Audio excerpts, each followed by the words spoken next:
What's up, everyone out there? No one out there that's watching right now. My name's Serge. You guys might know, might not. This is my good friend, our good friend, Joe Arrington. Hello. We are doing our 10th installment of this Drum Lab, Google Hang, Drum Hang 10 special. This is special. I'm doing 9. You doing 9? 10th installment. 10th installment, or number 10. So I thought I'd have this awesome guy in. He used to be an instructor here until he got too famous and too good at the drums and went on tour with all kinds of bands and did all kinds of fun stuff. It's mostly true. Mostly true, most of that. And so I thought he was in town. I was like, perfect person to have on for 10th Google Hangout, Drum Lab Hangout. So You just called me a perfect person. You're perfect. You're pretty perfect. That's amazing. Yeah, I mean it's out in the open. The official Google Hangout. The official The one. official Drum Lab Google Hangout. This is the first official one. Those are all practice Oh, rounds. all right. Hey, real quick, kind of an update. I know we've been talking about the kids Drum Lab book, the kids curriculum. I just got off of a Skype meeting with our designer from. His name is Jason. He's from buzzhive.net. He's a web developer and a designer. The book looks awesome, and we're pretty stoked to roll it out probably in a few weeks. I don't know if some of you guys are like really excited about it, but we are, and Joe is. I'm pumped. He didn't know until right now about this kid's book that we're coming out, but it's totally cool. If it's a kid's book, that means that I will understand it pretty well. So. Yeah, Joe's really into kids' books. Picture books. Picture pop-ups. A Drum Lab picture book. Scratch and sniff. Pictures of scratch and There sniff will be a Chromebook. scratch and sniff. All right. Part of the book, but yeah, we're pretty stoked. It's unlike I'm not 100% sure, but it's definitely very, very original and unlike any kid's book revolving around drums out there. So we're pretty stoked about that, and it looks freaking awesome. So Jason from buzzhive.net, he helped us out. A little plug for him because he's been just a super huge help for us. So without further ado, Joe Arrington. Joe plays for this famous band called A Lot Like Birds. Right? I play for a handful of artists right now. I play for A Lot Like Birds. I play for a group called Cianvar, Sianvar. And I play for a solo artist named Kurt Travis. And I play... Dude, I don't know what this means, but we have more viewers right now than ever. Oh, so okay. Joe's huge. Now I can't say anything. Okay, we just lost one. We just lost one. I'll shut up. Keep talking. I play for a country singer named Ashley Barron, and I have been recently filling in for a band named Chiodos on the road, specifically. And you took that gig after Tom's Prison, right? Yes. Was that, this is kind of my curiosity, is that hard to fill in? Like, because he's like I don't know about, he's kind of legend, right? Oh, he's legendary. He's one of the best in the world, yeah, and especially at what he does. Granted, his style of drumming isn't particularly tailored to that kind of music. Mm-hmm. So their music. What kind of music are they for people that don't know? Screamo, heavy rock. Mm-hmm. It's a lot of people kind of associate it with being their high school band, mm-hmm. And they've been around for a while. They've been around for a while. So I don't know this band. No, it's okay. So easily. I'm not gonna be like, yeah, I love that band. Easy 10 to 12 solid years of bigger records, and cool. they're very established. And I don't know, there wasn't any beef between them and Thomas either. He wasn't part of it for whatever reason, mm-hmm. and I got the call. How did they find out about you? Just from people, or? Guitarist for Cianvar, the side project band I have, was filling in on guitar. Okay. When Thomas had to move on or whatever happened, I think they asked him if he knew a drummer, and that's honestly 90% of how this industry works, is just networking who you know. Yeah. I mean, it's and that's why a lot of times you actually don't have to be the best drummer in the world or the best musician on earth, as long as you're semi-established at your instrument, but you also have good networking and that kind of stuff. You can be sold that way too. Here's the tricky thing, though. You're kind of off the grid. I am off the grid. So off the grid meaning you don't have any social media? Zero. So which is like for me as like social media nerd, it's like mind boggling because I think like, well, nowadays all you need to do is be active in social. Not all you need to do. You need to be good at your instrument, but like social media is a huge networking tool. Like, yeah, it is. For me, it's been like everything as far as like expanding my career, my business, my other projects. Sure. Like it's a huge thing. So is it just people that people that you know, or is there? It's I find it fast. Come on in, buddy. Come on in. Hey, we're live. We're definitely live. So you just keep it down. People out there are scared out of their mind when you're screaming like that. But this is my drum. This is my drum teacher, yo. This is my drum teacher. This is our drum teacher, Joseph. These are my drum teachers. My guy. He's your guy. My brother from You another. want to hang out with us? We're listening to Joe's.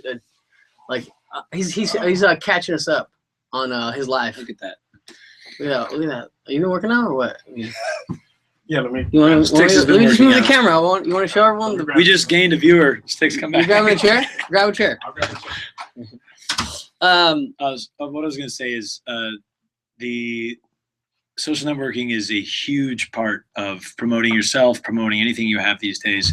It is an extremely valuable tool, and I am not opposed to it. I'm not against it. I don't even necessarily tell other people not to do it. Yeah, I've never heard you say that. So. Right. And people ask me that when I'm on the road. People ask me what's the deal? Like I can't find you. It's like I can't find you anywhere online. And I say that's for real. Get closer because our friend here is joining us. I guess I'm kind of old school. I specifically just don't. I don't really subscribe to social media as a form of networking. So tell us some more. And we just love hearing about you. I mean, they just invited me here. I don't know what. So I don't. So me and Sticks were talking. This is the very serious conversation that I expect. Yeah, it's great. I'm so glad you're here. I feel like I need to start asking you guys questions. You gotta look at the camera. We have a lot to update you guys. When you're talking, you gotta look at the camera. Don't look at yourself. It's okay. I don't know, but I always look at myself. Okay, so this is my next point. Is I have no idea how electronic stuff works. So social media, I'd have to know how to push these buttons on this strange box. Great, yeah. And except for you know that I had a Yosemite and I didn't. That's true. You have Yosemite? I updated my MacBook to Yosemite and noticed his had done the same. Yeah, man. Why didn't y'all tell me there was a chair already here? Yeah. I didn't know you were trying to come in. Look at that. There you are. Do you want to drop a throne? I walked all the way to the other. There's a chair, man. Right. All right, continue. Sorry. So what's your reasoning behind not being on social media? I'm just curious. I don't like people. I mean, I like them as far as I can throw them, or if next I find question. How's Gretch? He doesn't like people. Are you not a? You like us? You like us, kidding. right? I'm just kidding. The only people in this world I enjoy are in this room with me. So awesome. Now, you don't like what people post on social media. What? It's not even that I don't specifically like social media. I almost kind of took it as a challenge. I thought to myself, maybe I could actually maybe even stand out if I wasn't using social media. You kind of do. I mean, that's no. It's weird. There's a little bit of mystique that surrounds not being available online anywhere other than email and my phone. Yeah. And it's weird.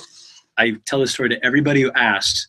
For some reason, 2012 was when I got rid of whatever social media I had at the time. I had a Facebook. I had all that stuff. And I mean, I used it for friends, family. I really didn't even use it for very many promotional things, the occasional band post. Yeah. But you wasn't even your name on there. I remember it was like Jobo, something. Jobo Baggins, baby. It wasn't even Joe Arrington. So Jobo Baggins, really ironic because I'm 6'1", the tallest hobbit ever existed. World's tallest hobbit on our show. But when I got rid of all that, I actually got busier, and I don't know why. I can't. Busier musically, busier with networking. I had more phone calls. And people call me and they say, "Hey, you're a really hard guy to reach." I said, "Yeah, but we're talking now, so what can I do for you?" Mm-hmm. And that, I don't know. I'm sure it wouldn't work for everybody or whatever. And I'm not even. It's possible that if I'd stuck with it, maybe I would be 3 times as busy. Mm-hmm. But it's worked for me, and the network of musicians that I've been able to work with has been an incredible group of people. And I have not yet found a reason to implement social media back into my life. So when I have like something screaming at me to do it, sure, I have nothing against it. I'm not like morally opposed. There's not like against my ethics or anything. And I mean, you know, I do help run a lot like Bird's Facebook page occasionally. So I'm still like in tune. I get it still, but I don't know. I just, you know, it used to be like all my urges for social media, I've channeled now into practice or doing other things. And I'm like that.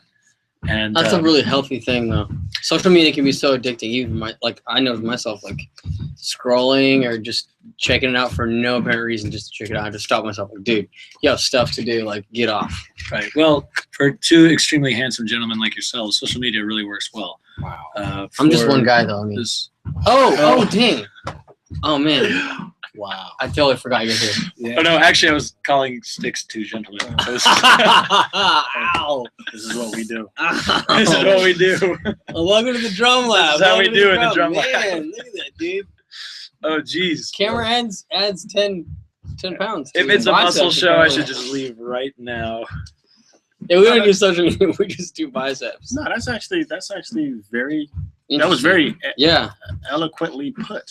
I never heard that. That's really cool. That's really cool. Now that explains a lot. Well, I do understand what Sir's saying, that it can be distracting. So, as drummers, the way that, because I mean, social media is good. Let's not get it twisted. We're all on social media except Joseph, but it can be distracting as a drummer, because if you ever find yourself like on YouTube, right, and you're watching all these great drummers.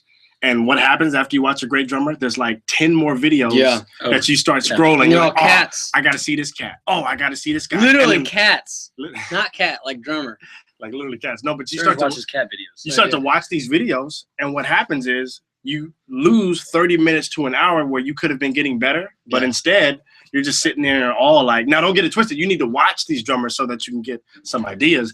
But when you get caught up being stuck, which I found myself, I've literally lost a whole hour watching great drummers, and then you know what happened? I didn't get better. Like, yeah, I got a few ideas from these guys, but I didn't implement them in my practice because I was sitting there watching YouTube. And the next thing you know, you're like, you know what? I think I'm just gonna go eat some food and then go to sleep. And it's like, you should have went to the studio to practice at night or whatever time you practice.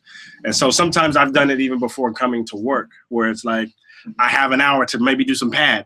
But then I started watching YouTube videos, and next thing you know, you look up, you're like, "Oh snap! I have to go teach right now." So I just missed. I lost. I find that as a musician, especially, we all have a craft that is so prominent online. If you want information about it, it's there, and it's so easy to get. My band and I call it the rabbit hole of YouTube. Like you just get all of a sudden 2 hours has passed, and you're like, you know. You have work in 3 hours or something, it's late at night, you're like, what have I done? YouTube just literally sucked my life away. Yeah. I feel like with anything, especially modern technology, there has to be a certain personal disciplinary moderation. Hey, we're drummers. You got to speak in smaller words. So all things in moderation. So these things can be a tool, right? Some of us don't even know English that well. YouTube. I know you're talking about me. We're talking. No, go ahead. That was good. No, but you know, all things in moderation. When you know we use these things as tools, then we're using them a little bit to get a little bit, rather than using too much of that to get a little bit. If we spend too much time on it, not only will it eat up our time, but we also I know a lot of people who it actually discourages them because they see so many people out there. Doing these amazing things, these almost superhuman things, while they're just sitting in this room watching a YouTube video, and they forget all the thousands of hours of practice that come before that video, you know? And so they're like, man, this guy's superhuman. I'm never going to be able to play like that. And then they sort of like turn the computer off and mope their way to bed or something. So you just got to be careful. That's how I feel when I watch your video. How much? Stop. Go mope and go to bed. Knock it off. I don't even have videos. Yeah, you do. That's the thing. No, I don't. Oh, you do. But if you can use it as a tool, an inspirational tool, but know when to turn it off and say, okay, now it's go time. You know, that's hard. It's hard for me too. I'm not saying that I'm like above or beyond any of this. I sit on YouTube and watch all my favorite players, and just my jaw hits the floor, and it takes all night to pick my jaw back up before I can finally pick up the drumsticks again. Is the beer like a cushion? Yeah. So when your jaw hits it just absolutely. So question would be, would it be better if people watched YouTube sitting next to a drum set? Or would it be better if they just said, you know what, I'm only watching one video today or 2 videos today, or I'm only going to have 15 minutes of YouTube time? Like, which would you prefer? If not both, if you had to pick one. For me, honestly, I guess just my personal preferences, watching drum videos for me actually kind of takes the place of some sort of veg time. Like, I'll practice, but when I go home or something, I'll have, in fact, you guys know this because we do this with each other. Eventually, if you know enough musicians, one day in the life of a musician that is established, and you'll have enough videos from your friends that have been recommended to you in one day. That by the time you get home at night, you have like an hour's worth of, hey man, you should check out this crazy 5-minute clip from this guy and this guy. And by the time you get home, you're like, well, I have this list of videos I need to watch, and they're all going to be so much better than me. Yep. But you could do that instead. And most of them are Drum Fill Fridays. What? So I was gonna use Maury as a joke. I totally was. That's the next thing I was gonna say. So so you're saying it actually works better for you if you watch them after you practice. So you're not discouraged. Yeah, well, that's just me. Right? No, I'm saying. I'm poking holes. We're trying to learn about you. But hey, if you could. But learn hey, about Joe. I'm trying to learn about you guys. You guys interest me greatly. Well, I'm a terrible drummer, so I don't know why. Six is a terrible drummer. All right. Yeah, Drum Fill Fridays. Look it up. Hey, these guys will be on the next Drum Code, man. We special shout out, just so you know. Look up Drum Code episode 5, because these two. Plug your stuff.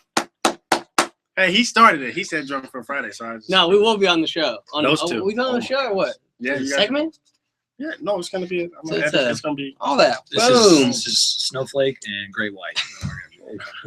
Snowflakes. Snowflakes. But I've actually never done that. I've never practiced, or I've never watched videos after.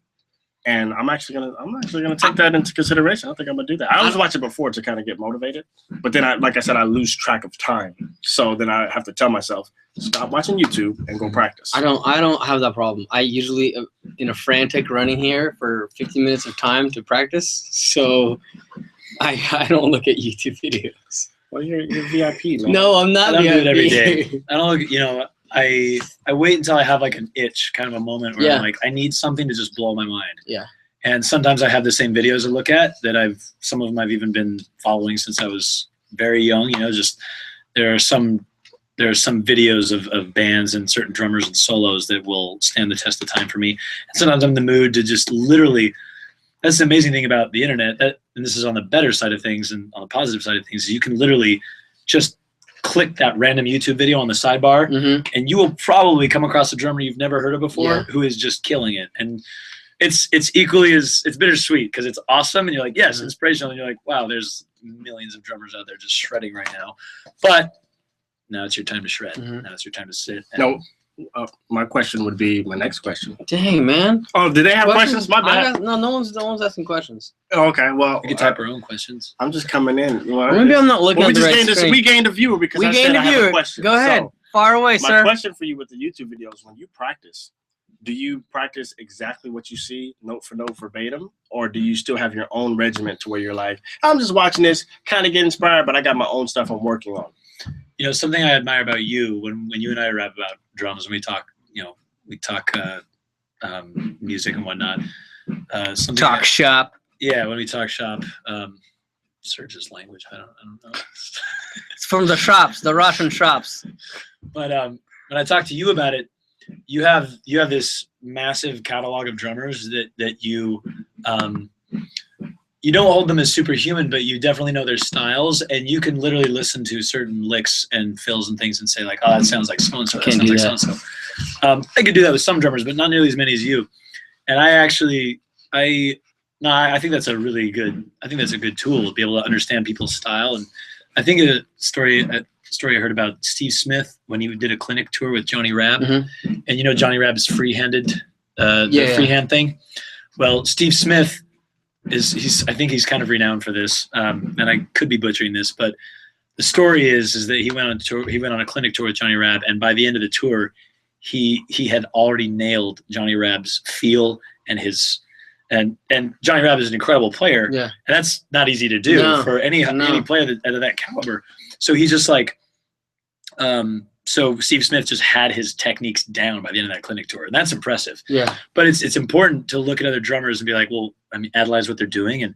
But you want to quote it with your own voice, right? You don't want to just play it exactly like them. You want to make it part of.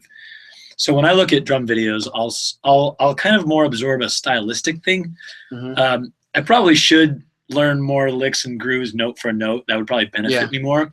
But usually what it is I'll see kind of a style. I'll watch, I'll watch Peter Erskine, or I'll watch Dennis Chambers or something, and I'll see them doing something, and I'm like, that feel or that style, I don't know exactly what the sticking is or whatever, but I'm just gonna sort of keep what he's doing right there in mind and keep sort of the clave, that rhythm motif in mind. I'm gonna go sit down at a kit. Whatever caught your attention. I'm gonna sit down at a kit and try to emulate it. Sometimes it works.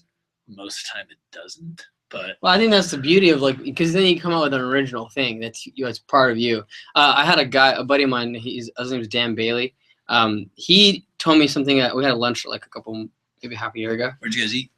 Umami Burger. You remember that from a year ago? Half a year ago. Half a year ago? You remember that from 6 months ago? Yeah, I kind of like this guy. I look up to him. What? Why are you doing that? Where did you eat? Umami Burger. I wanted to know where he took him. This guy's a drummer? Yeah. Okay, so I bought a drum set from him. When Serge wines and dines a drummer, I want to know where he takes him. Apparently he takes him out for burgers. Umami Burger in LA. Now I know. Keep going with your story. The best burger ever. The best burger ever. Umami, you can go ahead and thank me. You're welcome. Anyway, so we went there, and I was talking to him about, forget how we got this topic, but he said that if you want to understand a guy's, if you're like looking up to, let's say, like you said, Peter Erskine, if you're looking up to him, and you want to understand how he got to that point, go and listen to guys that he was inspired by, because you'll have a deeper understanding of. It almost seems like it's a backwards thing. Like, well, would I go into go all the way there and then come back to Peter Erskine? But you understand the influence, and you'll get a better grasp of like how did he get from nothing to this thing that he's doing right now, which is I never thought of it that way, but it's a really it's a really unique way of looking at it, and I think what's cool about music is that you can watch a guy and then you can play it and it has a little bit of a different feel, but then all of a sudden that's your thing, and it's not. That's the beauty of music. It's not right or wrong. It's you. It's art, and it's a creative expression of whatever you learn. You can learn it note for note, but it won't sound the same. It'll sound a little bit different. It's really close to impossible to get exactly the most identical feel and placement and dynamics and all that. So the first time when I was a teenager, when I first started getting into playing funk, like literally just more linearized grooves and sort of 16th note centric drum grooves and things that were more syncopated. My mentor, Jay Lawrence, is an incredible teacher and mentor. I still study with him when I get the chances. But at the time, he told me to go out and buy one of Garibaldi's books. So I went out and bought it. And, Future Sounds? Yeah, Future Sounds. And I went out and bought it, and I was really excited. I was like, I bought this book, and he told me it was going to change my life. This guy, David Garibaldi, whatever his name is, played for some funk band. Anyway, this was when I was. That was a joke, kids. That was a joke. I was like 15, 16. I was. He didn't still know any better. I was still learning. How dare you? So, So treason. I haven't forgotten who David Garibaldi is since. But anyway, so I show up with Future Sounds. The lesson, I'm like, oh man, he's just gonna give me all this stuff to do, and it's gonna blow my mind. Sorry, dude. When I first showed up at the book, I said, Jay, I got Future Sounds. I'm gonna be the best drummer in the world now. He's like, oh yeah, this is a great book. So take it home and go through the book from cover to cover, and then come back and tell me when you have. And I said, wait, what? You're not gonna give me an assignment or something? He said, no, the book is just gonna teach you to play like Dave. That's the thing. That's what it does. Yeah. It teaches. He said, because you want to, and I realized over time that, you want to at least understand those paradigms that those drummers have. Like, I want to be able to, can you whip out a Vinny lick? Can you play this something like a drum fill that sounds like Weckl? Can you play like a Gad lick? Can you can you feel the figures like a Chris Coleman? But it's is it because I'm white? It's No. because he's white. It's honestly because he's white.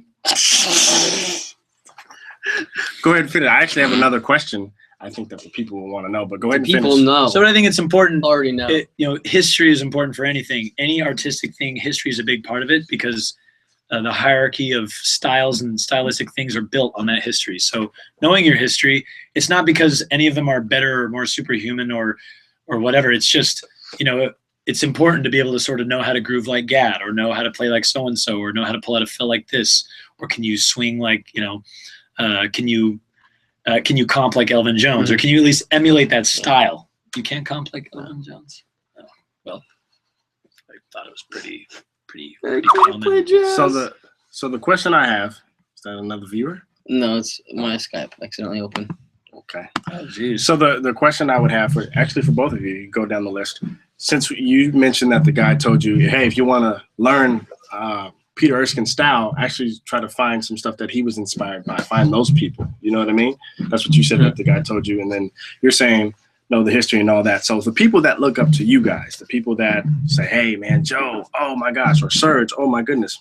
Who was the top, not in order, but your top 5 guys where you just honestly live and died by? Yes, you've probably studied a whole lot of people or seen a whole lot of videos or maybe listened to a whole bunch of different records, but your main 5, your top 5, I'm pretty sure. 5, I don't know. 5, top 5. Well, even if it's only a top 3. Okay. So it not because let me say it like this, not just, oh, it was Vinny Colaiuta only if you only watch one video, not like that. Like right. No, like the I literally you studied, like, whereas like I picked, like I could like technically, if I even say their name, I should be able to sit down and say this is a lick from this cat. Like, yeah, this is what I learned. This is the groove. Like I played, Steve Gadd's 50 Ways. I studied Steve to the point where I had to get 50 Ways down. So if you could pick 5, if it's only 3, but no more than 5.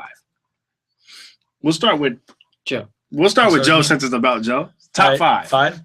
So I'll give a little explanation. Get your pens and papers out for those of you who don't know these drummers. My first, and everyone who knows me knows this already. And this is really cliche because there isn't a drummer in the world that is serious about the instrument that doesn't at least think this way a little bit. But I grew up listening to Vinny Colaiuta's stuff because I feel like I'm glad you're keeping track. He is the perfect blend of chops, musicality, and there's a human element in his stuff. So none of his stuff has ever been super edited. You can tell it's a human being playing those parts, and they're not like ungodly perfect. They're perfect as far as a human being is going to get, and they're very musical. I've studied a lot of Jojo Mayer because of Jojo Mayer's incredible prowess with his technique. That guy understands. And he plays traditional like JoJo. That guy understands the physics of drums better than any human being I've ever seen. And on top of that, he's a killer player, and he's just got a great feel without even having studied a whole lot of music under instructors or anything. He's fairly self-taught, other than a short time he spent with Jim Chapin. Another is Steve Gadd, because growing up, Steve Gadd blew my mind when I saw him as a right-handed drummer play open-handed, playing his left hand on the hi-hat. I remember that moment. I saw it, I said, people do that? People did that? That's a thing? And so he blew my mind, and I learned a bunch of his grooves, iconic grooves out of a book, and I'll never go back, Tony Williams. Let's go. Tony Williams. Tony with Miles, young Tony, or all Tony, or later Tony? Tony, well, all Tony. Early, late, I prefer early Tony. Okay. Is Miles Davis stuff, mostly because of his ability, especially some live videos I've seen of him going, you started a ballad tempo, and then the way he picked up mid song into the form again is better than any drummer I've ever heard. But Tony's ability to his idiom, like on the drum set, his phrasing and his rudiments and his idiom on the kit in swing are unmatched. I mean, they're unmatched, and I love them all. I love all the swing era drummers, but Tony Williams. You love Max Roach? I like Max Roach and Elvin Jones a lot. I love Max. Yeah, I like getting awkward. Love them all, But Tony, you know, the videos, the songs, everything I grew up listening to and watching by Tony, he brought an intensity to swing that I don't think it had really even been fully seen yet musically. So his phrasing and stuff, when he came to his solos and things, just, and so especially in his use of the rudiments around the kit, that was something that my mentor turned me on to. Last guy. Fifth is hard because those are kind of my guys. I feel like fifth, I'm going to have to go with something much more modern. And this is pretty self-indulgent, but John Theodore on D-Louse, on the first handful of Mars Volta records, he literally took what Bonham started. That's our guy, huh? John Theodore? He literally took what Bonham started for really groovy rock and roll, experimental rock, and finished what Bonham started. That's how I feel. I literally, in my opinion, put him on that high tier. He took what Bonham started and he continued the legacy because his stuff is that awesome. And that's not in a particular order, is it? Is that like? Those aren't really in order. Just kind of Vinny. top five. Vinny's like, you know, Vinny's always been my guy, always will be my guy. Vinny, and then everybody else. But that's not uncommon for drummers, you know. Any serious drummer, it's not uncommon to like, who's your favorite drummer, Vinny? Oh no, who's your other favorite drummer? Because so Vinny, Gad, Williams, Tony Williams, and John Theodore, and Jojo Mayer. Sergey? I'm gonna switch it up a little bit. Top three? No, I'll give you five. I think it's five. I'll share people that have like not necessarily. I don't think I've ever really studied like I'm not like a licks or chops or like specific. I never really had like a phase where I studied a certain guy. But I want to share a couple guys that I've gotten to know that have inspired me to play drums on not just a musical level, but like on a personal. A couple of the guys on a personal level. Whatever inspires you, man. Whatever it takes. These guys inspired me to play drums at an early age. Like I've like all these guys that you shared. Like I've actually like I don't necessarily want to use the same ones because I want to share some other names.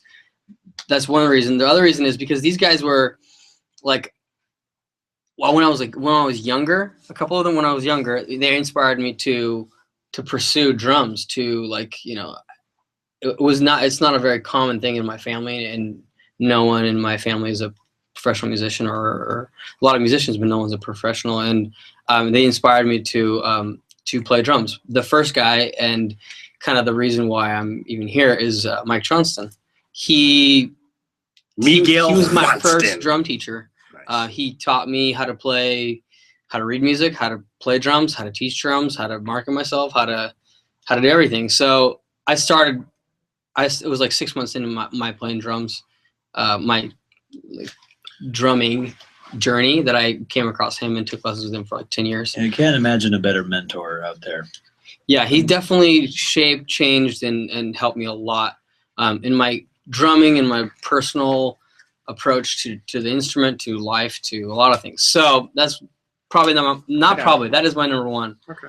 So you're doing that. He's top. No. That's the first one. I'm saying like the first one. Okay. No particular order. No, kind of in order actually. I'm giving you an order of inspiration, like what started, who like fired me up, who came next. Go for it. Second guy was a guy named Lester Estel Jr.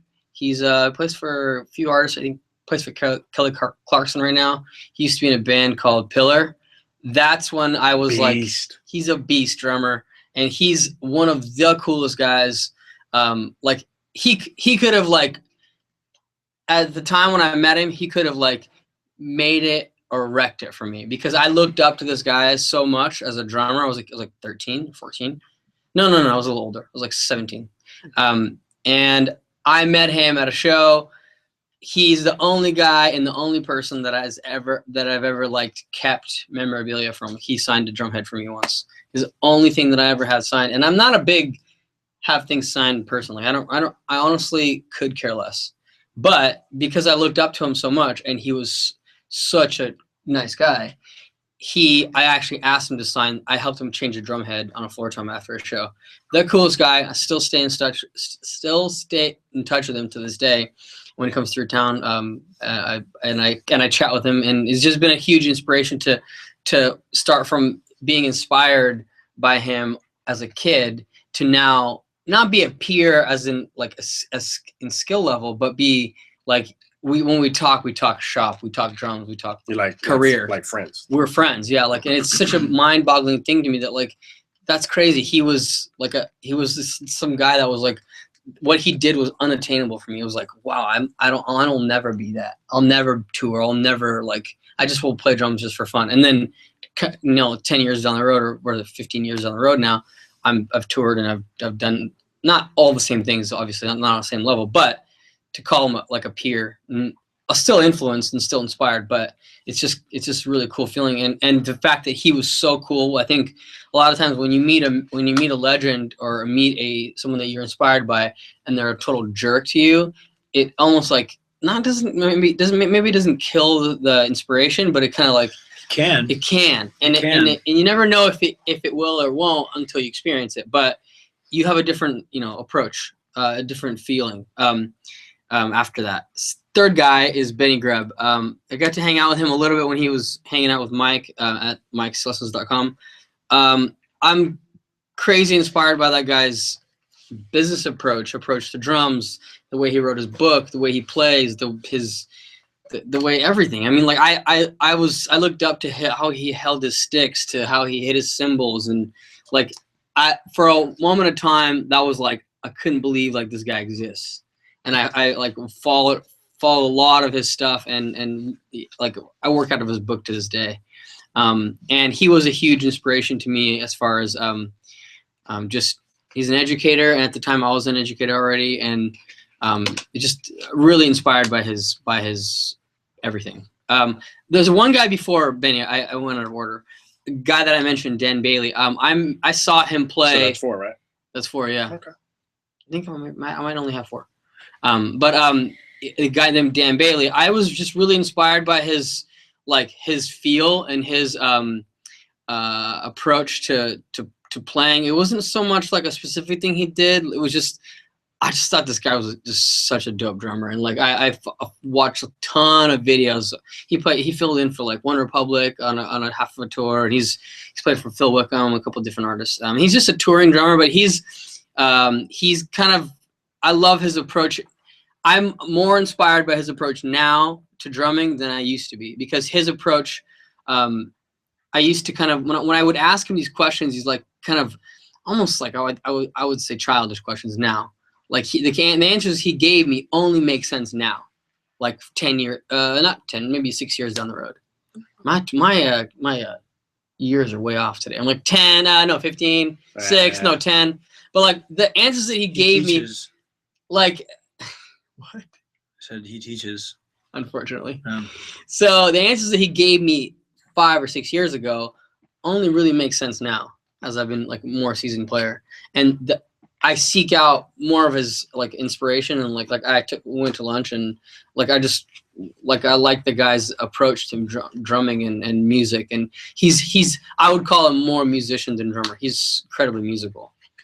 There's one guy that that helped shape my drumming, and that guy's name is CJ Hatlevig. There's 5. These guys are not. Not all these guys are ultra famous, but that's not the point. These are the guys that shaped me. He was the first guy on in my mind, pro level of my playing, like professional, not like I'm a pro, but like I was doing it for a job. That was all I did.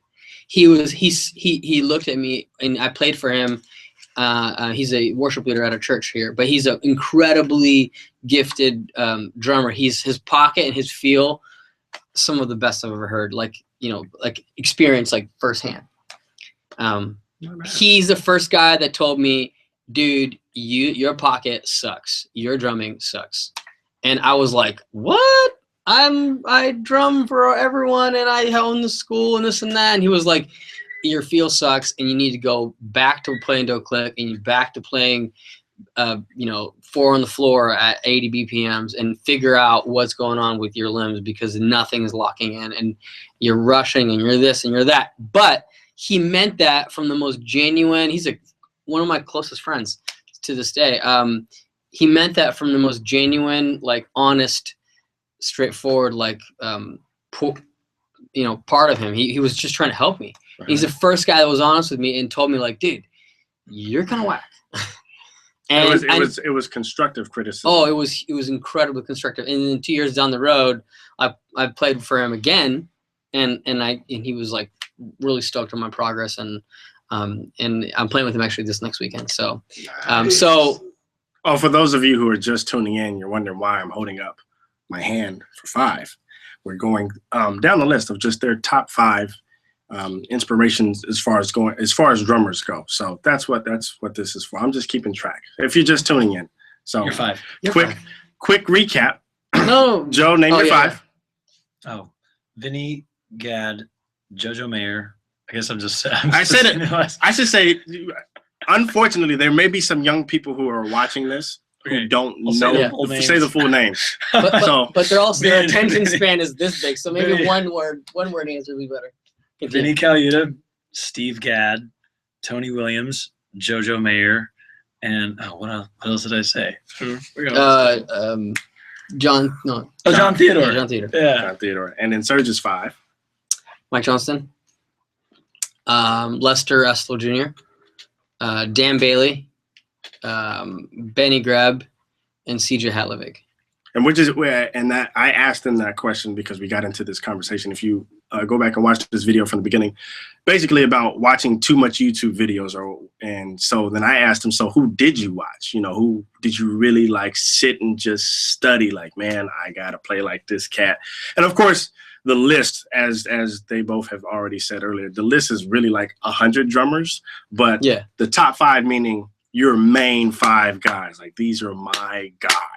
Mine were inspired me. Not necessarily. Not all these guys. Like I never watched videos of CJ play. Oh, you saw in person. These are people.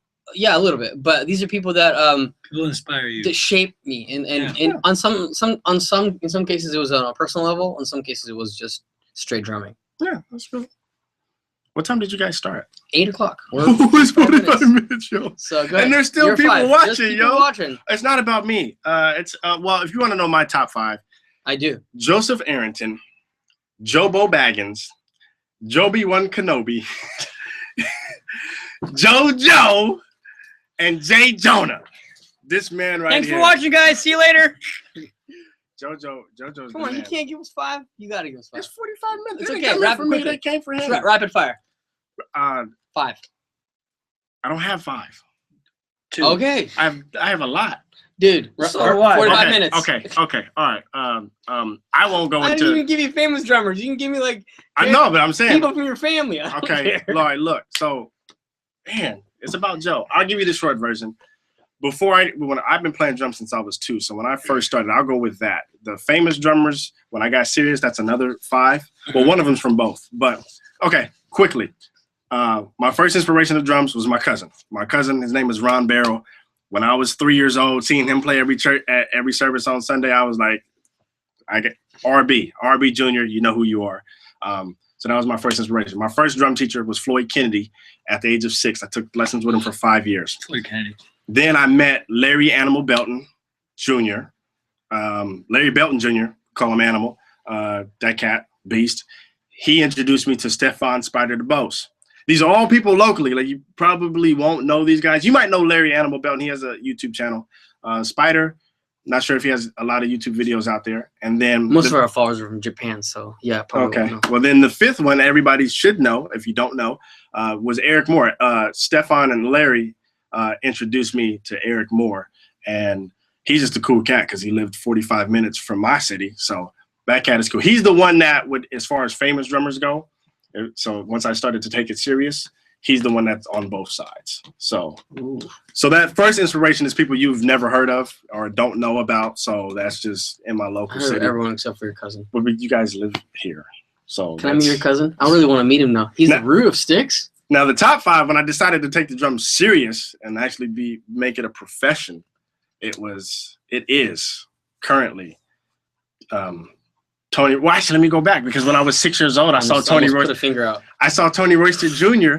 when I was it 6? It might have been 8 on Jenny Jones' show, and he did a solo, and I said, I was like, "Oh God!" I said, I "Oh, never saw him on Jenny Jones. Jenny Jones? oh man, he killed. I can't remember how old I was, but it was. remember that. I gotta see that. I was a I toddler.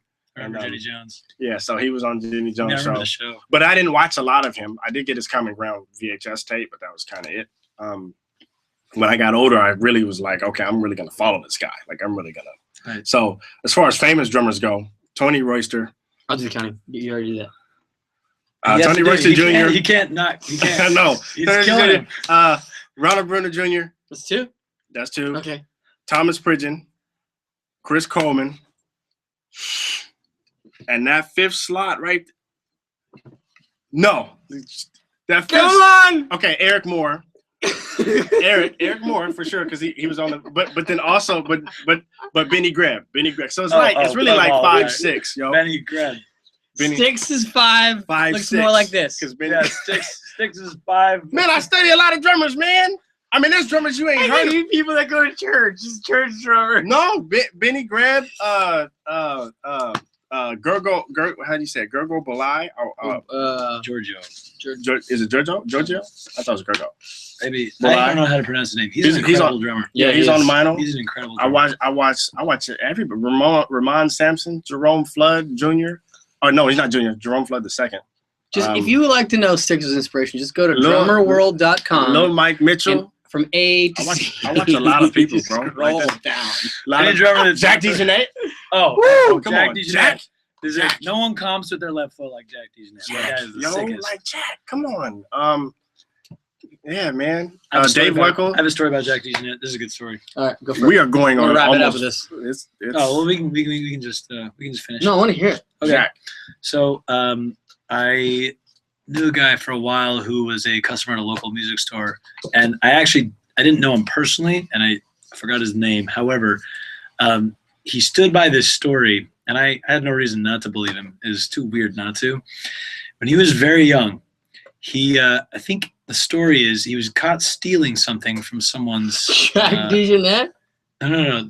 Well, he was caught stealing something from someone's porch or something, and the man who owned the house came out and caught him, grabbed him. He said, "What are you doing taking my stuff?" And he said, I'm sorry. He said, and he thought he was gonna get, he was gonna get a whipping or whatever. He's gonna get owned, and he said, He said, "What do you want me to do? How do I make it up to you?" He's like, "Please don't tell my parents." And apparently, it ended up being Jack DeJohnette, and he put 2 sticks in his hand. He said, Oh, the guy he was robbing. "You're gonna come inside, and I'm gonna show you how to play some rudiments, and you're gonna practice them, and that's how you're gonna make it up to me." Whoa. That's Who's that guy? He's a local guy. He's not that good a drummer. He's kind of a casual player, but that was his story. And I don't know if it's completely legitimate, but I don't know. It's interesting. That sounds like drummer wisdom. It does. Doesn't it sound like old school drummer wisdom? Drummer Yoda Yes, stuff. yes. Like, oh, you try to steal something on my front porch? I mean, plus there's no better way to torture someone for the rest of their life than To teach them rudiments. So We you're do it gonna every practice day. paradiddles. Come to the drum lab. We'll torture I'm your kids. cursing you and your family and your future kids. You're all done for. Yeah, we're gonna teach you paradiddles. You're gonna hate playing them every day, and your parents are gonna hate the sound of the kids. Not gonna sound that good. The kids sitting in That's front of actually- you in English That's class. wishful thinking right there. Done. Hey, last thing. You're a Gretsch artist now. Congrats, by the way. Thank you very much. That's a hard endorsement to get. That took They me a while. don't just hand those out. They don't. What are you playing? What kit? Yeah. Well, I currently own 2 new classics, which are incredible drum sets. Yeah. I use them live I've used them on countless records, and they're incredible sounding kits. The only unfortunate thing about those is that they are now discontinued, Those are which so makes sick. those relics. I know they're incredible. You have the dark one, the dark sparkle, right? I have the black sparkle, and then I have a prototype gold sparkle that they didn't actually even fully end up making. Yeah, I remember you getting that. It was like a different vintage glass. But I have I want to plug this. There's a renowned. I have a renowned vintage pearl on the way, and I'm going to use that on the. Man, that was loud. Pearl, baby. Let's go. Apparently, it's March Madness over here. No. It's the finish is vintage pearl. It's a Gretsch renowned. You missed the joke, man. You made me laugh. I was trying to keep a straight face as if he was talking about pearl drum, but Vintage. I will be using this Gretsch Renown kit on the road. Because I was supposed to act sad in the after studio. that. Like, you know what I mean? And Like, it's going to sound it amazing. made me laugh. You know what I mean? I know it's great. I know they know what I'm talking about. Anyways, dude, congrats. That's Thank you. awesome. Thank That's you very much. Thank you. Gretsch is good people over there. Thanks for hanging out. Joseph. Anyways, Thanks for letting me crash your hangout, Joseph. dude, you can crash our hangouts every Monday. Everybody who's watching, you know who you are. You're amazing. Yeah, those of you who tuned in the whole time, awesome. Thank you very much. Share the link. We'll have it up on our YouTube channel and on our Facebook. If you like these, they've been rocking, yo, for 53 minutes, yo. Usually that number is 0. Yeah. Okay. So thanks a lot for tuning in. If you like these, if you have any suggestions, comments, questions, email us info@thedrumlab.net. If you like Joe, go out and buy an album, A Lot Like Birds, right? You're on that album. Go see him play. I still haven't got find my copy. him. We will He's be not on social media, but you'll find him. A Lot of Birds will be on the road this April. We're doing a full US tour with a band called Enter Shikari and another band called 68. Cool. Awesome. They'll be on Drum Code as well, episode 5. We will be on Drum Code. Yes, Drum Code soon. Episode 5. All right, guys. Thanks a lot. Thanks for tuning in. Deuces back!